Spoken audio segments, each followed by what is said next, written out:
વિદ્યાર્થી મિત્રો, આજે આપણે જટિલ સંયુક્ત વિધાનમાં કાઉન્સનો ઉમેરો કેવી રીતે કરી શકાય તે આપણે મનોયત્ન દ્વારા સમજીએ. બોર્ડની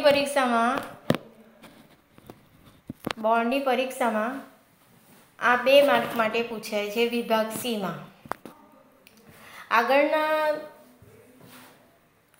એટલે આ જ પ્રકરણમાં તમને મેં જટિલ સંયુક્ત વિધાન એટલે શું, એની અંદર ઉમેરાતા કાઉન્સ, મોટો કાઉન્સ, નાનો કાઉન્સ, છગડીયો કાઉન્સ આ વિશે માહિતી મોકલાવી હતી અને તમે જોઈ હશે. તો અહીંયા જે આપેલા વિધાનો છે, પહેલું સમુચય વિધાન છે અને એની સામે એની પ્રાતિક રજૂઆત કરેલી છે, પણ એમાં કાઉન્સ ઉમેર્યો નથી. તો એમાં કાઉન્સ ઉમેરવા માટે ઉમેર્યો નથી, એટલે એમાં કાઉન્સ ઉમેરવો હોય તો એમાં નાનો કાઉન્સ, મોટો કાઉન્સ અને છગડીયો કાઉન્સ. હવે પહેલાં સમુચય કારક ક્યાં છે એ જોઈ લેવું. સમુચય કારકની કાઉન્સ ઉમેરવા માટેના જે નિયમો છે કે એકમુખી કારક હોય તો એની જમણી બાજુએ અને દ્વિમુખી કારક હોય તો એની ડાબી અને જમણી બાજુને બંને બાજુના વિધાનોને કાઉન્સબદ્ધ કરવાના હોય છે, અને જે સર્વોપરી કારક હોય એ કાઉન્સની બહાર હોય છે. તો અહીંયા પહેલું વિધાન સમુચય છે. સમુચય વિધાન તો એનું વાંચન કરીએ. ક્યુ સમુચય આર વિકલ્પન એસ છે. ક્યુ સમુચય આર વિકલ્પન એસ છે. તો સમુચયને બહાર રાખવાનો છે અને આર વિકલ્પન એસને નાના કાઉન્સમાં મૂકવું. બીજું વિધાન છે વિકલ્પન. તો એનું વાંચન છે પી વિકલ્પન ક્યુ સમુચય આર. તો વિકલ્પનને બહાર રાખી ક્યુ સમુચય આરને નાના કાઉન્સમાં મૂકવું. ત્યાર પછી નિષેધ છે. નિષેધ એટલે સર્પાકાર આર વિકલ્પન એસ. નિષેધ કાઉન્સની બહાર રહેવું જોઈએ, એટલે નાના કાઉન્સમાં નિષેધ, નાના કાઉન્સમાં આર વિકલ્પન એસ, નાનો કાઉન્સ પૂર્ણ. ચોથું વિધાન છે વિકલ્પન. એની સામે આપેલું વિધાન છે પી સમુચય ક્યુ વિકલ્પન આર. તો એનું જ્યારે કાઉન્સ ઉમેરવો હોય ત્યારે નાના કાઉન્સમાં પી સમુચય ક્યુ, નાનો કાઉન્સ પૂર્ણ, વિકલ્પન આર. પાંચમું વિધાન છે શરતી. પી શરતી ક્યુ સમુચય આર. હવે શરતીનું કારક પી પૂર્વાંગ છે અને ક્યુ સમુચય આર એ ઉત્તરાંગ છે. તો એમાં નાનો કાઉન્સ ઉમેરવાનો છે. તો એનું વાંચન, એનો જવાબ કઈ રીતે લખાશે? તો પી શરતી નાના કાઉન્સમાં ક્યુ સમુચય આર, નાનો કાઉન્સ પૂર્ણ. છઠ્ઠું વિધાન સમુચય.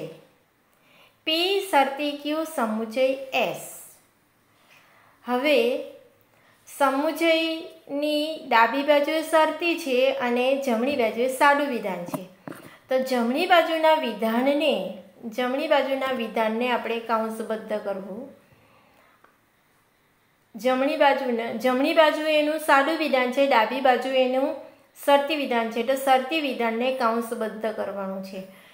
તો એનું વાંચન કેવી રીતે થશે? નાના કાઉન્સમાં પી શરતી ક્યુ, નાનો કાઉન્સ પૂર્ણ, સમુચય એસ.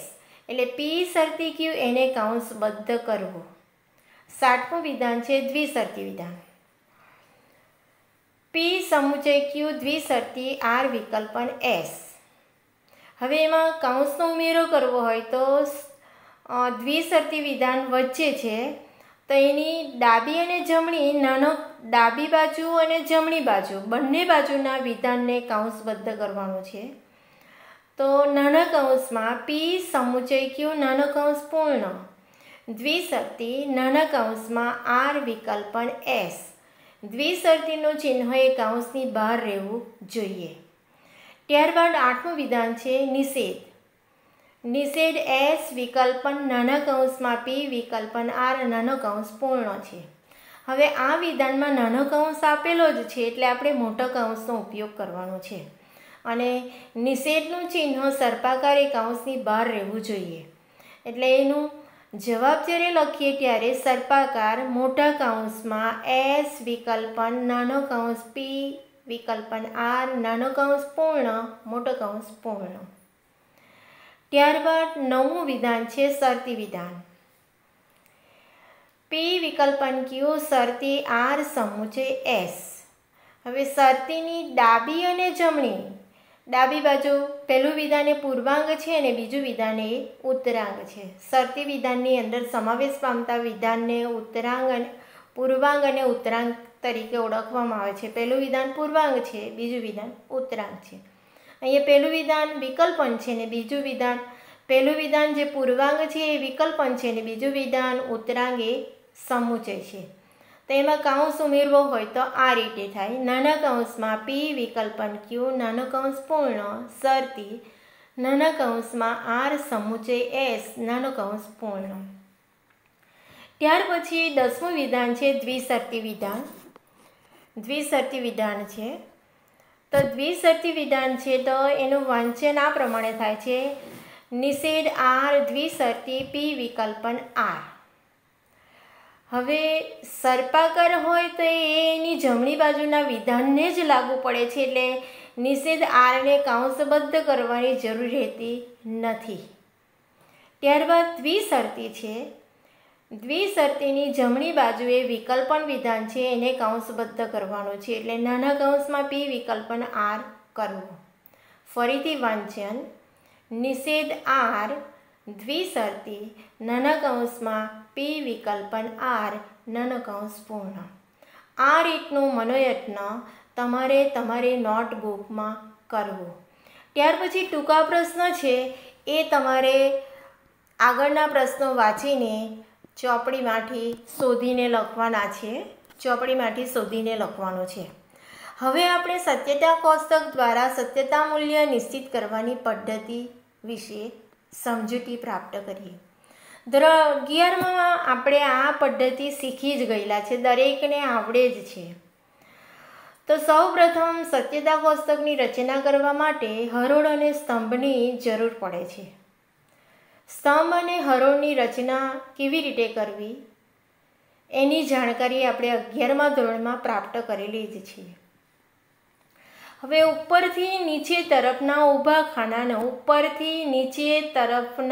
ઊભા ખાનાને સ્તંભ તરીકે ઓળખવામાં આવે છે અને ડાબી બાજુથી જમણી બાજુના આડા ખાનાને હરોળ તરીકે ઓળખવામાં આવે છે. સત્યતા કોષ્ટકની રચના કરવા માટે સ્તંભ અને હરોળની રચના કરવી પડે છે. તો સત્યતા કોષ્ટકના ઉપરથી નીચે તરફના ઊભા ખાનાને સ્તંભ તરીકે ઓળખવામાં આવે છે અને ડાબી બાજુથી જમણી બાજુના આડા ખાનાને હરોળ તરીકે ઓળખવામાં આવે છે. હવે સત્યતા કોષ્ટકમાં આદ્ય સ્તંભ અને ગૌણ સ્તંભ અને હરોળની રચના કરવામાં આવે છે. તો આદ્ય સ્તંભની રચના કેવી રીતે થાય છે? તો આદ્ય સ્તંભની રચના કોઈ પણ સંયુક્ત કે જટિલ સંયુક્ત વિધાનમાં સમાવેશ પામતા સાદા વિધાનો માટે આદ્ય સ્તંભની રચના કરવામાં આવે છે. જેટલા આદ્ય સ્તંભો હોય જેટલા સાદા વિધાનો હોય તેટલા આદ્ય સ્તંભોની રચના કરવાની હોય છે. ફરીથી જે જટિલ કોઈ પણ સંયુક્ત વિધાન હોય કે જટિલ સંયુક્ત વિધાન હોય છે એમાં જેટલા સાદા વિધાન એટલે જે વિધાનપરક અચલો હોય છે એટલે ABCD વગેરે જે હોય છે એને સાદા વિધાનો તરીકે ઓળખવામાં આવે છે. જેટલા સાદા વિધાનો હોય એટલા આદ્ય સ્તંભો રચવાના હોય છે અને જેટલા તાર્કિક કારકો હોય છે એટલા ગૌણ સ્તંભોની રચના કરવાની હોય છે. દાખલા તરીકે આદ્ય સ્તંભની રચના કરવી હોય, દાખલા તરીકે એ સમુચય નાના કૌંસમાં એ વિકલ્પન બી. એ સમુચય નાના કૌંસમાં એ વિકલ્પન બી. હવે આ જટિલ સંયુક્ત વિધાન છે એના માટે સત્યતા કોષ્ટકમાં એ અને બી એ બે સાદા વિધાનો છે. જે વિધાન છે, જટિલ સંયુક્ત વિધાન છે, એ સમુચય નાના કૌંસમાં એ વિકલ્પન બી આ જટિલ સંયુક્ત વિધાન છે. હવે એ જટિલ સંયુક્ત વિધાનમાં એ અને બી એ બે સાદા વિધાનો છે. આમ તો 3 વિધાનો છે, એ 2 વાર એ છે અને બી છે. આમ 3 સાદા વિધાનો છે. પણ એકનું એક સાદું વિધાન એક કરતાં વધારે વાર આવે તો એનો આદ્ય સ્તંભ એક જ હોય છે. એટલે અહીં એનો સ્તંભ અને બીનો સ્તંભ એ આદ્ય સ્તંભ છે. હવે એમાં તાર્કિક કારકો 2 છે, સમુચય અને વિકલ્પન. સમુચય અને વિકલ્પન એ 2 તાર્કિક કારકો છે, એટલે એના ગૌણ સ્તંભો 2 થશે. સૌપ્રથમ એ વિકલ્પન બી અને ત્યારબાદ સમગ્ર વિધાન એટલે એ સમુચય નાના કૌંસમાં એ વિકલ્પન બી. આમ ગૌણ સ્તંભોની રચના, ગૌણ સ્તંભો 2 રચાશે અને આદ્ય સ્તંભ 2 રચાશે. હવે સત્યતા કોષ્ટકમાં હરોળની સંખ્યાને લગતો નિયમ હોય છે. કોઈ પણ સંયુક્ત કે જટિલ સંયુક્ત વિધાનોના સત્યતા કોષ્ટકમાં હરોળોની સંખ્યા નિશ્ચિત કરવા માટેનું સૂત્ર આ પ્રમાણે છે. હરોળની સંખ્યા બરાબર 2નો n ઘાત. ફરીથી જે હરોળની સંખ્યા નિશ્ચિત કરવાની હોય, નક્કી કરવાની હોય, રચવાની હોય એના માટેનું સૂત્ર આ પ્રમાણે છે, જે આપણે 11મા ધોરણમાં શીખી ગયા છીએ. હરોળની સંખ્યા બરાબર 2નો n ઘાત. હવે n એટલે સાદા વિધાનોની કુલ સંખ્યા અથવા તો આદ્ય સ્તંભોની કુલ સંખ્યા. સાદા વિધાનોની સંખ્યા અથવા તો આદ્ય સ્તંભોની સંખ્યા. હવે દાખલા તરીકે એ સમુચય નાના કૌંસમાં એ વિકલ્પન બી આ જટિલ સંયુક્ત વિધાન છે, તો એમાં સાદા વિધાનોની સંખ્યા 2 છે. પરિણામે n બરાબર 2 થશે. એટલે 2નો હરોળની સંખ્યાનું સૂત્ર છે 2નો n ઘાત. એટલે 2નો 2 ઘાત થશે. તો એનું રૂપ વિસ્તરણ કરીએ તો 2 ગુણ્યા 2 બરાબર કેટલા થશે? 4. 2 ગુણ્યા 2 બરાબર 4. એટલે હરોળની સંખ્યા 4 થશે. એટલે હરોળની સંખ્યા 4 થશે.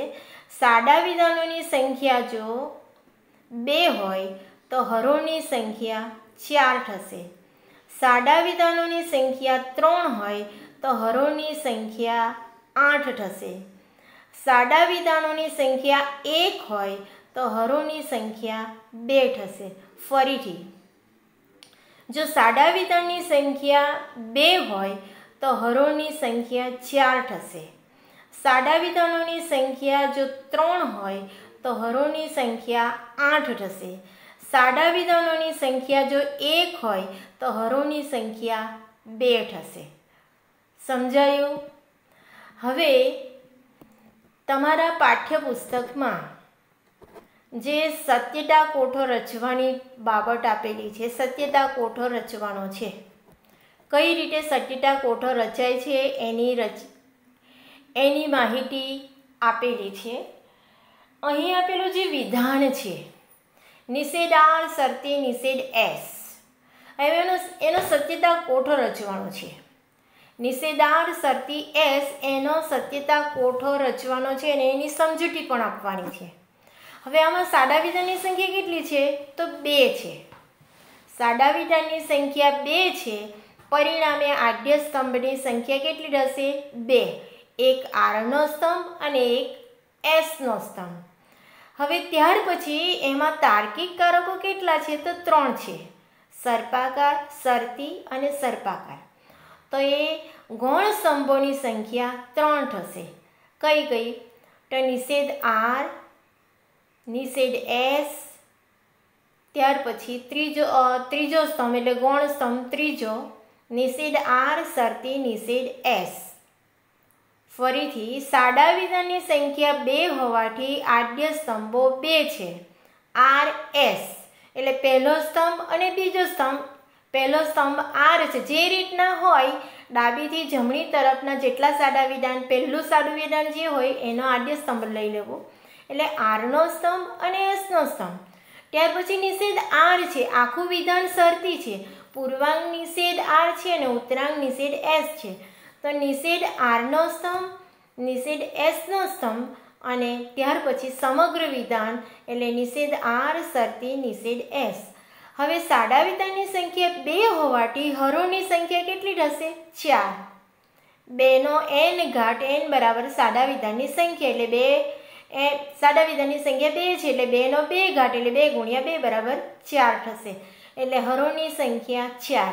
હવે એમાં સત્ય માટે ટી અને અસત્ય માટે એફ એ સંજ્ઞા મૂકવાની હોય છે. પહેલા સ્તંભમાં 2 વાર સત્ય એટલે 2 વાર ટી અને 2 વાર એફ. બીજા સ્તંભમાં એટલે એસની નીચે બીજા સ્તંભમાં ટી એફ ટી એફ. ત્યાર પછી આદ્ય સ્તંભ રચાઈ ગયા બાદ ત્રીજો સ્તંભ છે નિષેધ આર. હવે નિષેધ આરની રચના કરવા માટે આપણને નિષેધ વિધાનનો સત્યતા મૂલ્યનો નિયમ આવડવો જરૂરી છે. દાખલા તરીકે જો એનું રૂપ છે નિષેધ પી, તો પી સત્ય હોય તો નિષેધ પી અસત્ય હોય, પી અસત્ય હોય તો નિષેધ પી સત્ય હોય છે. તો હવે અહીંયા આરનો સ્તંભ જોવાનો છે. તો આરનો સ્તંભમાં 2 વાર સત્ય છે અને 2 વાર અસત્ય છે અને નિષેધ આર છે. આરના સ્તંભમાં એનું સત્યતા મૂલ્ય સત્ય, સત્ય, અસત્ય, અસત્ય છે. તો નિષેધ આરના સ્તંભમાં આર સત્ય હોય તો નિષેધ આર અસત્ય હોય છે. આર બીજી હરોળમાં આર સત્ય હોય તો નિષેધ આર અસત્ય હોય છે. ત્રીજી હરોળમાં આર અસત્ય હોય તો નિષેધ આર સત્ય હોય છે. ચોથી હરોળમાં આર અસત્ય હોય તો નિષેધ આર સત્ય હોય છે. આ થયો ત્રીજો સ્તંભ. હવે ચોથો છે નિષેધ એસ, એટલે એસનો સ્તંભ જોવાનો. એમાં પણ નિષેધનો જ નિયમ લાગે. મૂળ વિધાન સત્ય હોય તો નિષેધ અસત્ય, મૂળ વિધાન અસત્ય હોય તો નિષેધ સત્ય. એટલે એસ આપ્યું છે. બીજો સ્તંભ એસ છે. એસમાં સત્ય, અસત્ય, સત્ય, અસત્ય છે. જ્યાં સત્ય હોય ત્યાં અસત્ય અને અસત્ય હોય ત્યાં સત્ય મૂકવું. આપણે જોઈએ એસના સ્તંભમાં પહેલી હરોળમાં એસમાં સત્ય છે તો નિષેધ એસ અસત્ય થશે. બીજી હરોળમાં અસત્ય આપ્યું છે, એસ અસત્ય છે તો નિષેધ એસ સત્ય થશે. ત્રીજી હરોળમાં સત્ય એસ સત્ય છે તો નિષેધ એસ અસત્ય થશે. ચોથી હરોળમાં એસ અસત્ય છે તો નિષેધ સત્ય થશે.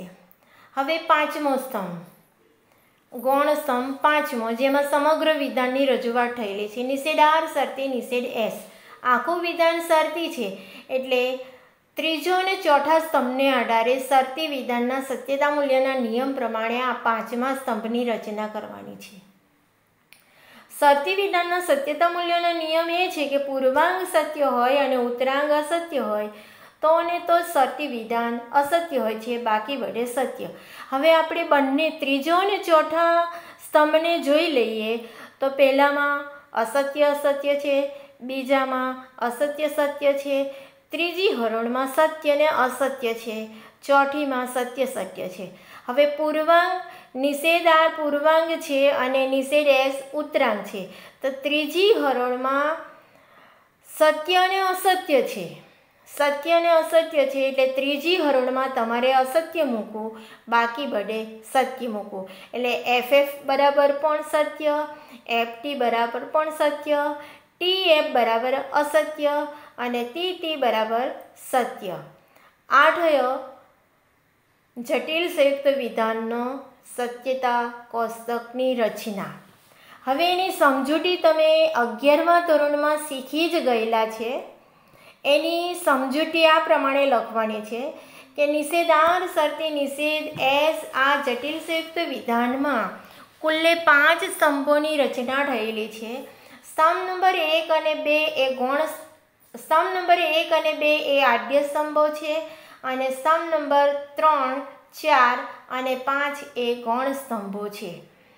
હવે સત્યતા કોષ્ટકની બધી હરોળ સત્યતા કોષ્ટકને જોતા એના આદ્ય સ્તંભો અને ગૌણ સ્તંભોને જોતા નીચે પ્રમાણેની માહિતીઓ પ્રાપ્ત થાય છે. જે ચોપડીમાં આપ્યું છે એના કરતાં અલગ રીતે લખવાનું છે, કારણ કે 3 માર્કમાં પૂછાય છે. હવે એમાં સત્યતા કોષ્ટક જોઈને લખવાનું છે કે જો P સત્ય હોય, Q સત્ય હોય તો સમગ્ર જટિલ સંયુક્ત વિધાન એટલે નિષેધ R શરતી નિષેધ S એ સત્ય હોય છે. બીજી હરોળ મુજબ R સત્ય હોય, S અસત્ય હોય તો નિષેધ R શરતી નિષેધ S એ જટિલ સંયુક્ત વિધાન સત્ય હોય છે. ત્રીજી હરોળ મુજબ R અસત્ય હોય, S સત્ય હોય તો નિષેધ R શરતી નિષેધ S એ જટિલ સંયુક્ત વિધાન અસત્ય હોય છે. ચોથી હરોળ મુજબ R અસત્ય હોય, S અસત્ય હોય તો નિષેધ R શરતી નિષેધ S એ શરતી વિધાન સત્ય હોય છે. આ થયો જટિલ સંયુક્ત વિધાનનો સત્યતા કોષ્ટક રચવાની પદ્ધતિ. હવે આ પ્રમાણે તમારે મનોયટનો જે 3:4 છે સત્યતા કોષ્ટક રચવાનું છે. 3:4 આવશે એ મનોયત્ન કરવાનું છે. 3:4 એની સમજૂતી પણ આપવાની છે. 3:4 એની સમજૂતી પણ આપવાની છે અને સત્યતા કોષ્ટક પણ રચવાનો છે. જો એમાં જે મનોયત્ન છે 1:4 છે એમાં 5મું વિધાન છે. 5મું વિધાનમાં સાદા વિધાનની સંખ્યા 1 જ છે તો એ આદ્ય સ્તંભ એ 1 જ થશે અને બાકીના 3 ગૌણ સ્તંભો થશે અને હરોળની સંખ્યા 2 થશે. ત્યારબાદ 8મું વિધાન છે એમાં પણ 8મા વિધાનમાં પણ સાદા વિધાનની સંખ્યા 2 જ છે. પરિણામે આદ્ય સ્તંભ B 1 જ થશે અને ગૌણ સ્તંભ 2 થશે અને હરોળની સંખ્યા 2 થશે. જ્યાં 3 વિધાન હોય P Q R હોય તો ગૌણ આદ્ય સ્તંભો 3 થશે અને કારકની સંખ્યા પ્રમાણે એના ગૌણ સ્તંભોની રચના કરવાની રહેશે. હવે